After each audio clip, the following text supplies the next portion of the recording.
Hezbollah ने मैदान में उतारा एंटी टैंक कमांडो। हिजबुल्लाह ने एंटी टैंक मिसाइल से किया इजराइल पर हमला।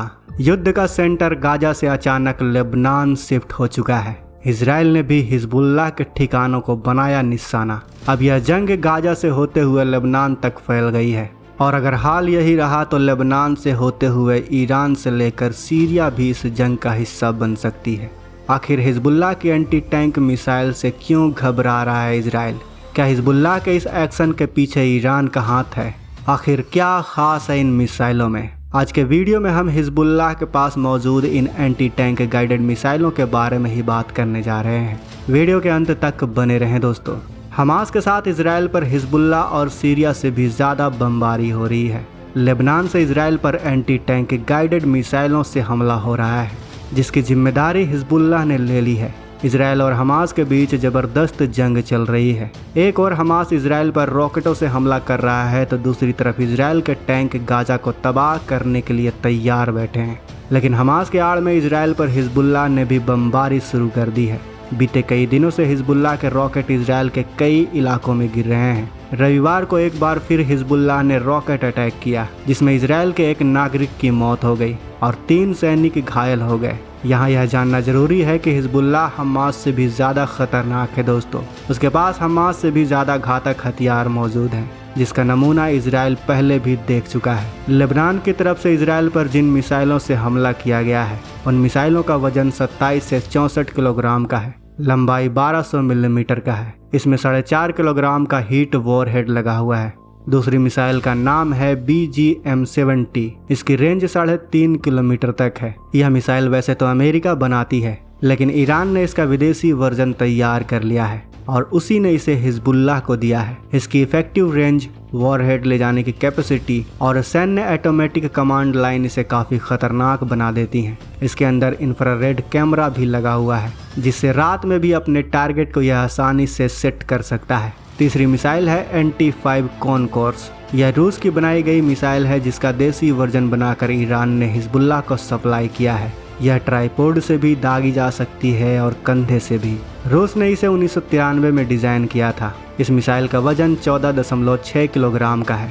लॉन्चिंग पोस्ट का वजन 22.5 किलोग्राम का है। मिसाइल की लंबाई 45 इंच की है। इसमें 2.7 किलोग्राम सीट वॉरहेड लगाया जा सकता है। इसकी ऑपरेशनल रेंज 70 मीटर से लेकर 4 किलोमीटर तक है। 208 मीटर प्रति सेकंड की स्पीड से यह चलती है। इसे ईरान ने ओसान नाम से तैयार किया है। ये तीनों ही मिसाइलें कितनी सटीक और ख़तरनाक है इसका पता इस बात से चलता है कि हिजबुल्लाह ने जिस भी टारगेट को सेट किया था उन्होंने उसमें से एक भी मिस नहीं किया है। आपको जानकर आश्चर्य होगा कि हिजबुल्लाह के पास ऐसी मिसाइलों का पूरा जखीरा मौजूद है। एक अनुमान के अनुसार हिजबुल्लाह के पास लगभग 1.5 लाख रॉकेट और मिसाइलें हैं जिसे उसने इस समय इजराइल की सीमा पर तैनात कर रखा है। वहीं इजराइल ने भी अपना गोला बारूद लेबनान की सीमा पर इकट्ठा करना शुरू कर दिया है। उसकी रिजर्व फोर्स भी लेबनान के आसपास जमा हो रही है। इससे पहले इस बॉर्डर पर इतना तनाव 2006 में देखा गया था और अब ये साफ साफ लगने लगा है कि जल्द ही जंग का केंद्र गाजा से होते हुए लेबनान की तरफ हो सकता है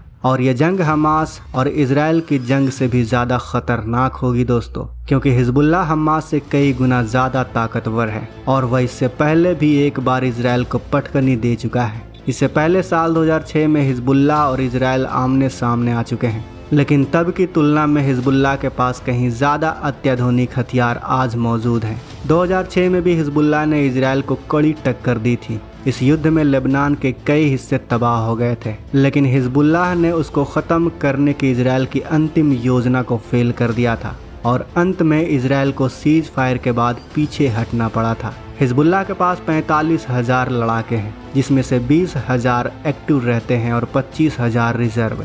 और जो बात हिजबुल्लाह को सबसे ख़तरनाक बनाती है वो ये है कि उसके ऊपर उसके ईरान का हाथ है जो उसे लगातार हथियार सप्लाई करता रहता है। ऐसे में अगर हिजबुल्लाह इस जंग में उतरा तो हालात काफ़ी ख़राब हो सकते हैं दोस्तों। हिजबुल्लाह के आने से इजराइल को गाजा के बाद लेबनान बॉर्डर पर भी लड़ना पड़ेगा और तो और हिजबुल्लाह का सीरिया से भी गठबंधन है। अगर इजराइल का हिजबुल्लाह से युद्ध होगा तो इसमें सीरिया भी हिस्सा ले लेगा और इजराइल का सीरिया इजराइल सीमा पर तीसरा मोर्चा भी खुल सकता है। इजराइल के टैंकों की आवाजाही गोलान की पहाड़ियों पर भी देखी जा रही है। यह कभी सीरिया का हिस्सा हुआ करती थी। इस समय के युद्ध में इजराइल ने इस पर कब्जा कर लिया था, यानी अगर हिजबुल्लाह जंग में उतरा तो वह इजराइल को इन तीनों मोर्चों पर जंग लड़ने पर मजबूर कर देगा। हमास के साथ हिजबुल्लाह, हिजबुल्लाह के साथ सीरिया और इन तीनों के पीछे ईरान का साथ होगा।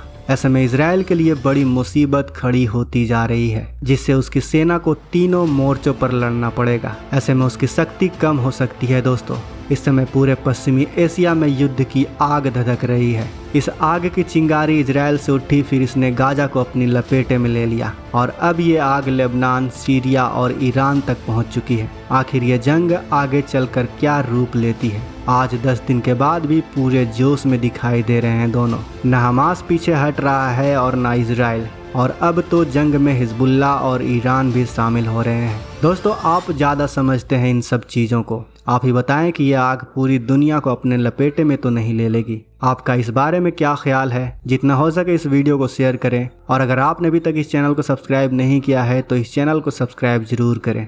मिलते हैं अगले वीडियो में। जय हिंद।